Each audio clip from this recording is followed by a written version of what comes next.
ભાઈની આમ આદમી પાર્ટીની છે. આની પેલા મેં કોંગ્રેસની વાંચી જોયો.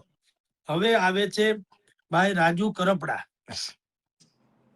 એને પણ કીધું છે.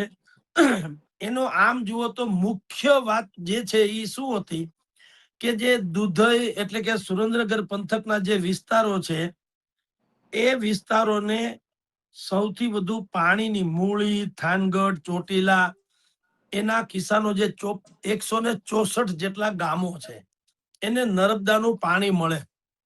અને જે ધોળી ધજા ડેમ સુધી નર્મદાનું પાણી આવે છે, પણ ત્યાંથી પછી 154 ગામડા જે છે ત્યાં પાણી અત્યારે આવતું નથી.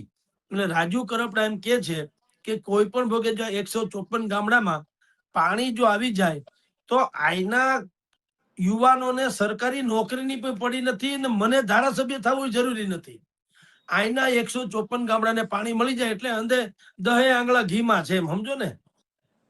આમ ત્રણેયના કેન્દ્રમાં ખેડૂત છે, એપી સેન્ટર ખેડૂત. બરાબર. અને ભાજપનું તો છે જ. ભારતીય સરકાર પાસે ઈ તો કૃષિ પોતાને કૃષિલક્ષી ગણાવે જ છે. અને એક ચોથું હતું કિસાન સંઘ, ભારતીય કિસાન સંઘ.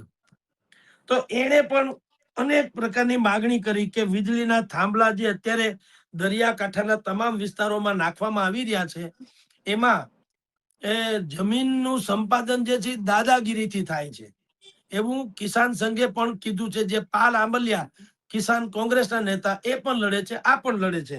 તો વીજળીના થાંભલાની વાત છે, પછી પોષણક્ષમ ભાવ છે, ટેકાના ભાવ છે એમાં વધારો હોવો જોઈએ, નકલી બિયારણો જે છે એ નકલી બિયારણ આમાંથી દૂર થવા જોઈએ, અસલી બિયારણ ખેડૂતોને મળવું જોઈએ, વગેરે વગેરે.